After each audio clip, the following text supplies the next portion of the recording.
Morning, guys. It's around 6:15 a.m. and it is Monday, August 4th, 2025. Maybe this way. How are y'all doing? I hope you're having a blessed day, guys. I wanted to talk about a few things this morning while we're moving around. We dropped that video last night. Christina from Mela Court today. We'll find out a little more. And then, yesterday morning I had done a video about there being three suspects in that one case, and come to find out, I think yesterday they got the other one too, huh? So that's three so far. Plus they're still looking for the guy that did it, right? What's gonna come of that? I don't know. There's no telling where this guy is. There's no telling where he went to. Maybe this way. Come on. You get all wet, huh? The grass is kind of dewy this morning. Come on. Ma'am. No, ma'am. You know better than the bark.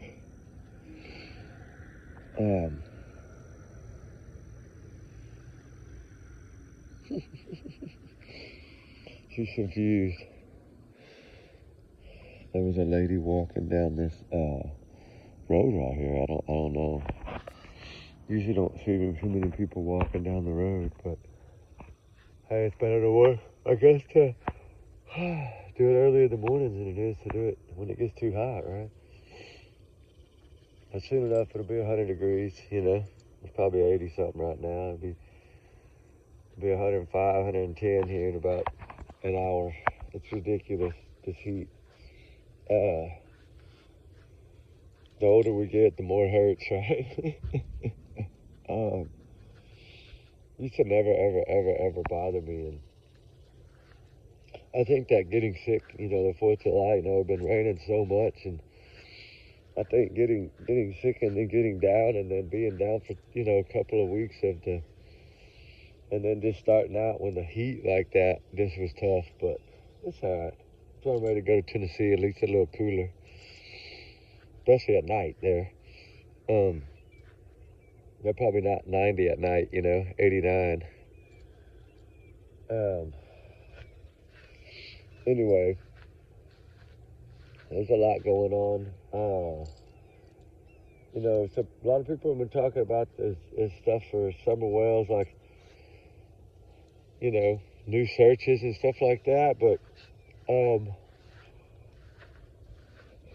haven't heard a whole lot, but we did that thing, and I missed most of it because of my health. That was tough. I had planned that for so long. I was so disappointed, but what do you do, right? But we did that push, and then now some people are saying that they're doing a push, but I don't know. I haven't really heard anything from my local people yet, but I know there's a lot more people now starting to search. But that's a good thing, you know what I mean? The thing is that sometimes, somebody might have been digging and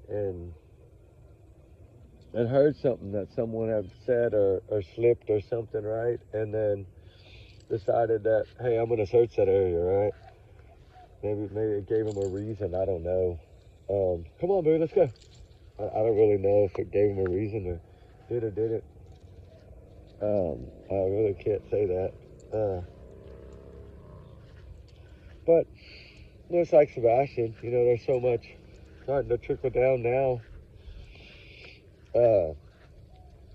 With so much stuff that was going on. I saw in the comments somebody yesterday saying Stafford Court. Yes, I know that they live on Stafford Court, but what I was trying to say was the FBI flyer shows in that area, right? In that zone, in that block, or whatever you want to call it. I've been I've been by the house plenty of times. I've been in the neighborhood plenty of times. It's that, that flyer does tell us it's within that area somewhere. was the last sighting. That, you know, could be up by the store on the way there. It could be down that Long Hollow Pike Road. It could be by Beachside High School. What I'm saying is any of that area is kind of how they put it. He was last seen in that area, right? I always look at it as probably 2 or 3 blocks, you know, radius. Kind of what they meant by that. You know, heck, it could have meant Roadhouse for all we know, right? Although that was a good little drive away. I think it was a lot closer. I think it was more towards the high school, the store, somewhere around in that area is where the last sighting was. There was some kind of camera. And who knows, it could have been, you know, on it. It just could have been on somebody's house. Could have been on a light pole. Could have been on a traffic light. Could have been on a school zone pole. I mean, light. It could have been, I don't know. I just know they said he was last seen in that area. And so that's, you know, pointing to that area, which means it's, you know, not the Roadhouse, it's somewhere closer to home. And they've told us that there's zero video evidence. You know, they don't have any sightings of this child at all past the Roadhouse, according to what we know. I've always felt like there was a little clip somewhere. You know, they're not going to use a dash cam because that's voice, that's not a photo, you know, that's not a picture. And then, of course, the trash, you know, I think they would have showed us, you know, if they'd have known that that was him taking out the trash, that would have been the last sighting, they would have showed us that. They would have said, look, you took out the trash at 8 and out your daddy vanished. That's what they would have showed us, just like they do in all these cases. They always show us that last footage, whether it be the ring camera at the home of the child that went missing or ran away or whatever the case may be. You know, that's kind of what they show us. And that last little sighting, whatever it may be. In this instance, though, all we've seen, the last sighting that we've seen that we know of, that we can pretty much say is fact, is the Texas Roadhouse footage. You know, because if we believe them that there's no camera of this kid, you know, outside of that Texas Roadhouse, then, oof, that means that he wasn't seen anywhere. That means to tell me that dash cam, was that even correct, or was that, you know, something she had edited or done? Was it something that she had taken from a different day and popped it on that day? I don't know. She's tech savvy, so there's no telling. She could have done that. It's a lot of things. We know the Roadhouse is real. And we know that he clearly saw someone in there that startled the kid. Who it is, I don't know. I wish I did know, though. It would make a little more sense, I think. And we could find out who made him stay that long and tell his mom and run into the booth trying to sit down. I mean, that would be good if they could, you know, at least tell us. But I don't even know if law enforcement knows, to be honest with you. I really don't know. They kind of seem to not really hold on to that footage. So, you know, we got to look at what footage they've held on to. And I mean, there's 2 videos, right? Eric Craddock made that clear early on. He won't even tell us nowhere near what the second one is, but we know the first one, thanks for Nick Barris, so it was leaked a little bit. Or else we wouldn't even know about the flashlight video. And then we would really be. Can you imagine where this case would be to the public if we had never seen that clip of the flashlights yet? If it was still being held by law enforcement and Nick Barris wouldn't have got his hands on it? Man, we'd still really know a lot less. But I do think when that clip came out, when Nick Barris put it out the way they put it out, right? And of course they try to do it to grab people's attention. But he clearly did state that it was getting the most attention. So that meant by law enforcement. And you know what's funny is, if you look at what was at day 11 when they set up all that stuff in the backyard, they were trying to recreate that video. That's what really gets me. That's what really made me realize that video has more importance than he's letting on. And then, of course, when he sat down with Nick Barris about the video, and then Eric Craddock kind of tried to do what law enforcement does, which is okay, kind of like try to debunk it, you know, but then he got hit at the end with the question. Now, okay, you're telling us that it's not relevant, but then in the same breath, you're telling us you can't tell us what it is because it might play a role in the case. So, I mean, that lets us understand the importance of that video and why now we understand why you've never released it.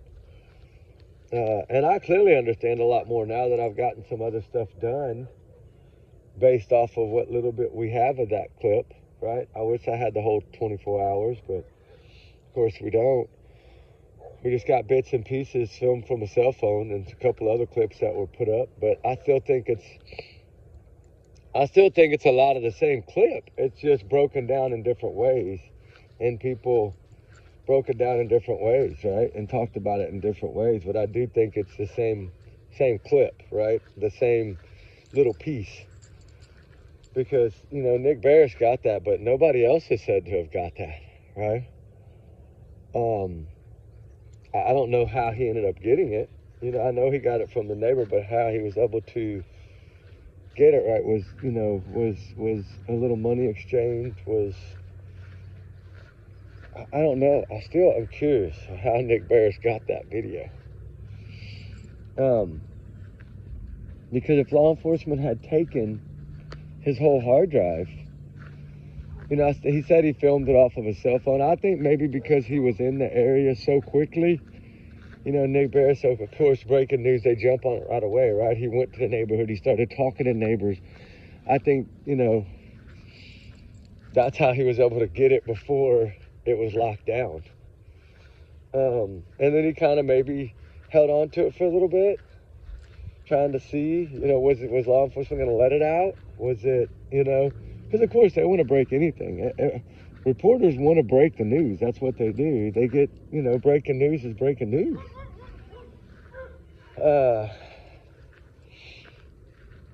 And you know, I wonder also why Nick Barris, you know, he's been a big part of the Sebastian Rogers case, and he's been straightforward. I think it's, you know, it's hurt some people's feelings, his straightforwardness, but at least he's straightforward about it. But I wonder why he's never talked about the video that Chris and Katie tried to push. Why didn't he come out and clear that one up? Right? I mean, we know the sheriff did, the law enforcement did. They came out and said that has no relevance to the case whatsoever. That's why they released it. So we know that it doesn't have any relevance, but I also wonder why Nick Barris didn't get in on that, right? Because that is a breaking news in a way. Hey, they're using a video that's not good. It shouldn't be used. So make that make sense. Explain to us why that video doesn't, you know, why that video was released the way it was. Like, why it was said, no, it has no, zero relevance to the case.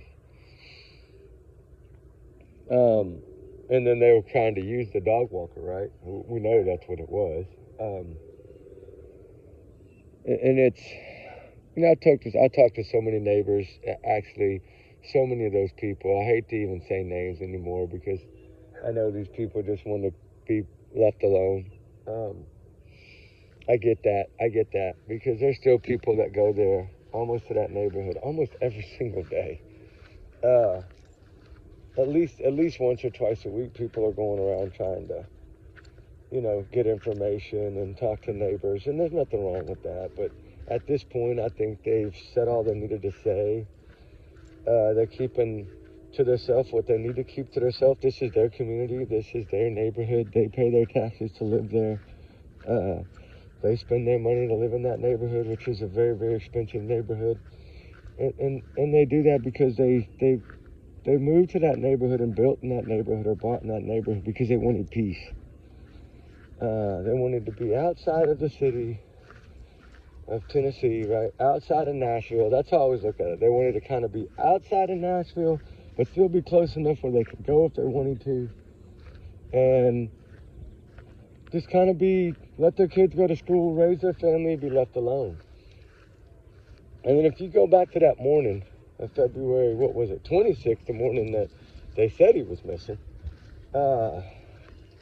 although we know the flyer clearly states the 25th, that morning that she reported him missing, that's when the whole neighborhood erupted. But look how fast the neighborhood came together. If you really think about it, look how fast the neighborhood came together, right? And I think they did an amazing job of jumping on it right away. Like all the neighbors and the neighbors' kids, remember, they were out there helping search, right? They were looking, they were searching, they were working with, with the law enforcement and the searchers, and they were trying to search, the little kids, and that whole little community was out there. But you know what's so crazy is when you go talk to that community, you get to hear that they didn't see Chris Arcady out there at all. Besides being in her front yard that morning for a short part of time, up until she got back from the school and Kathy got there, right? Like, that's really the only time they saw her outside. And she really, I don't know. I've seen some of the still shots of that morning. She did not look concerned. She didn't look worried. She didn't look like she was freaking out. She didn't look like a mother of a missing special needs child. She didn't. And even the neighbors, they say that she was more concerned about video camera footage and what she could prove than she was anything else. Because according to the one neighbor, that morning, she made that comment, which they all saw it on Facebook, right? The group. They all saw that on the Facebook group, that she was asking about cameras to prove where he had gone. But she never mentioned Sebastian's name. And a lot of them, that raised eyebrows to a lot of them.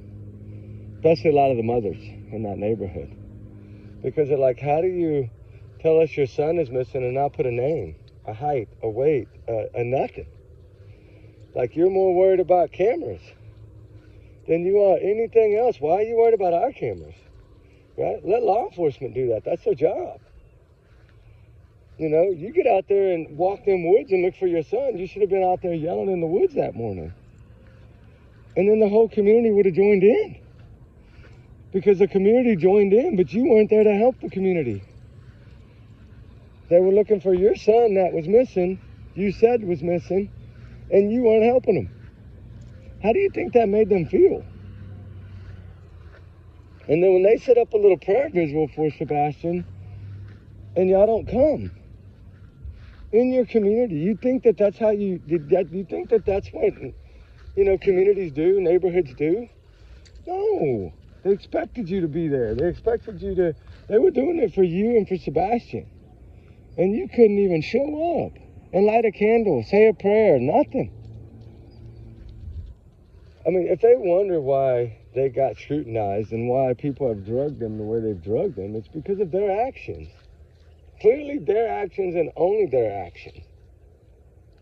And then when all the bombshells started dropping, and then when they started talking, but I think by the time they started talking, it was because the heat was so hard on their butt that they felt the flames.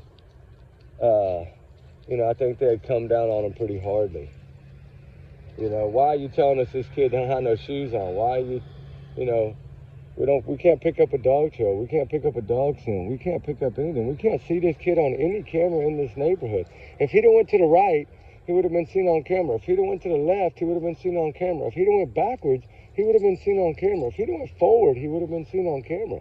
And I think that's what law enforcement hounded her with early on. And I think that she shut down and Chris stepped up. But you got to remember, Chris was gone. He didn't care about Katie or Sebastian. He'd been gone for over a month, right? According to him. He didn't care about her. But for some reason, right after this happened, he sure did care a lot about her, didn't he? He sure did stand by her side, and it's my wife, and I'm going to support her. But yet, where were you the whole month before that? You weren't there. According to you, you weren't there. According to you, you hadn't seen Sebastian since the beginning of February.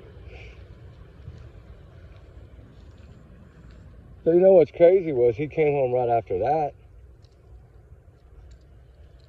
And they stayed in their house like hermits and never left.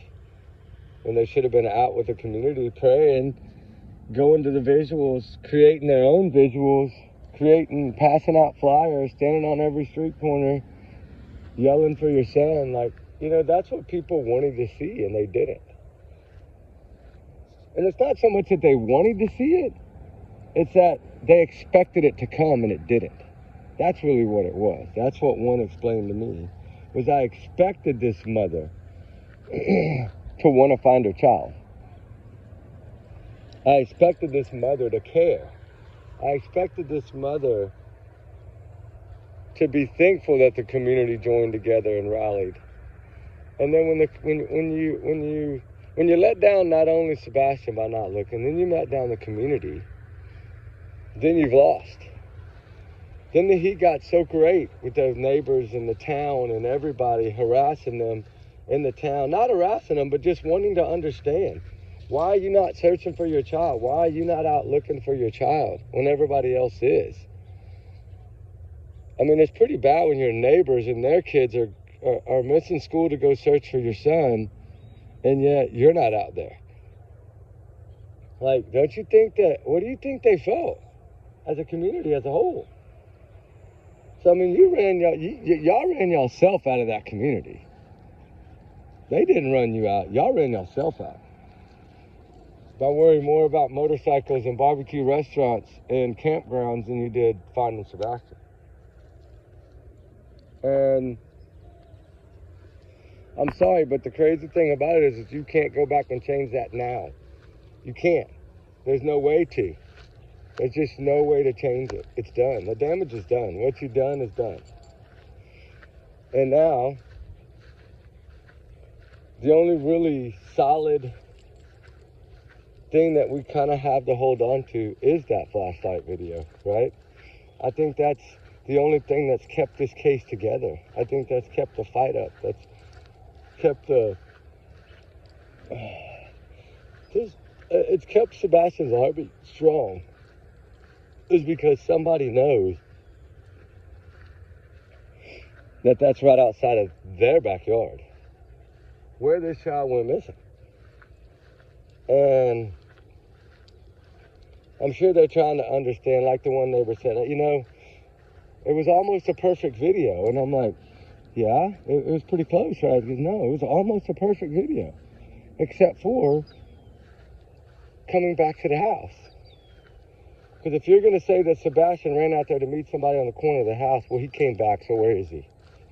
Right? That's what couple of the neighbors think. How are you going to tell us that whenever this person came back? When we know it wasn't a kid looking for his cat, because that was a different flashlight. And that, you know, I'm so glad that video surfaced, though, because you get an idea of how flashlights work. You see how you see the beam moving along the ground from an angle? You don't see that in the flashlight video because it was a mounted light, like a headlamp or a GoPro light, some kind of light like that was mounted stationary on their heads. And that's why I always felt that it made a difference, because the light came back towards the house. And that clearly did not execute the plan, I think, the way they wanted to. And I think that caused problems, and I think that caused trouble within them ever using that video, because they've never tried to use that video. But if you're going to say that there's no video ever, you're going to go off a man walking a dog and saying something's hiding behind the car when it's not. Why aren't you using the other video? For one, I think because they don't have it, it's an entire. I think law enforcement never would give that video, especially not if they believe that that's Katie. I mean, they're not going to give it out.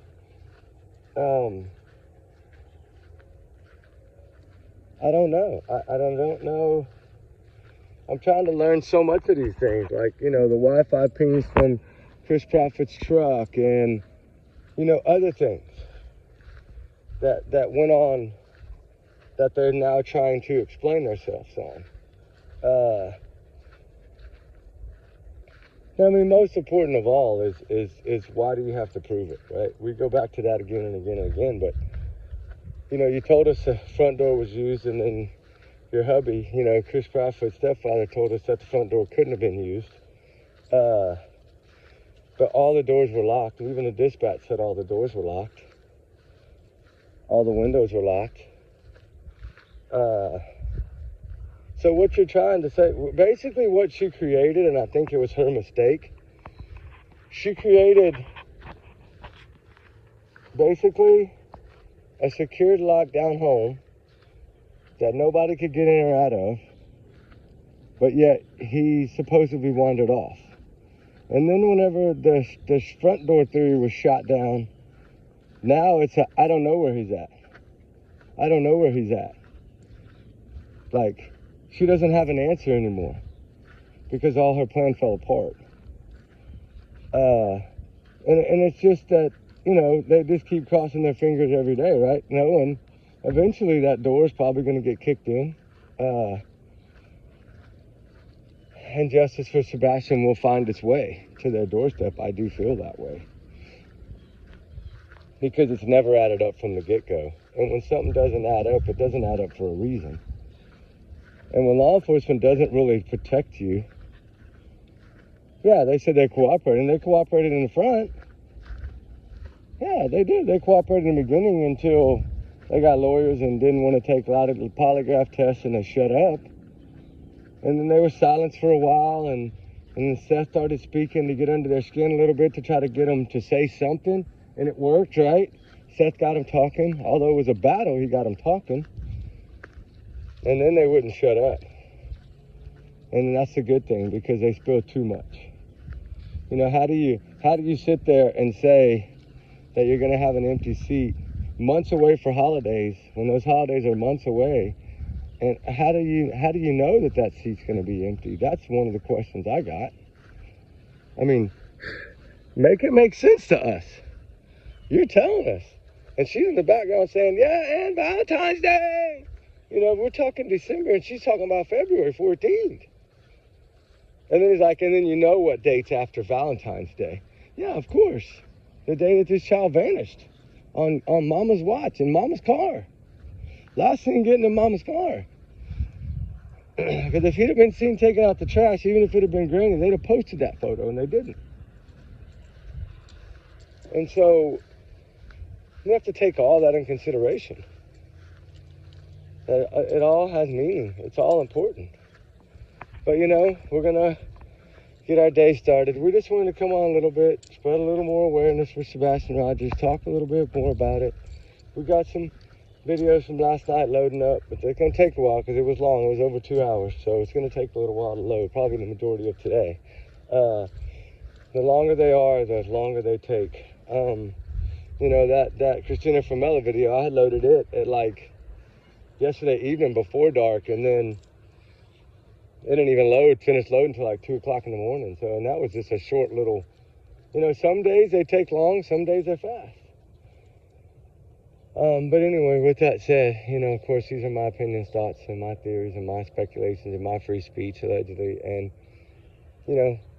y'all's comments, of course, are y'all's and y'all's alone, not to reflect the channel. We do our research together because we're a big, hard, little family. And trigger warning times 100 million in this case.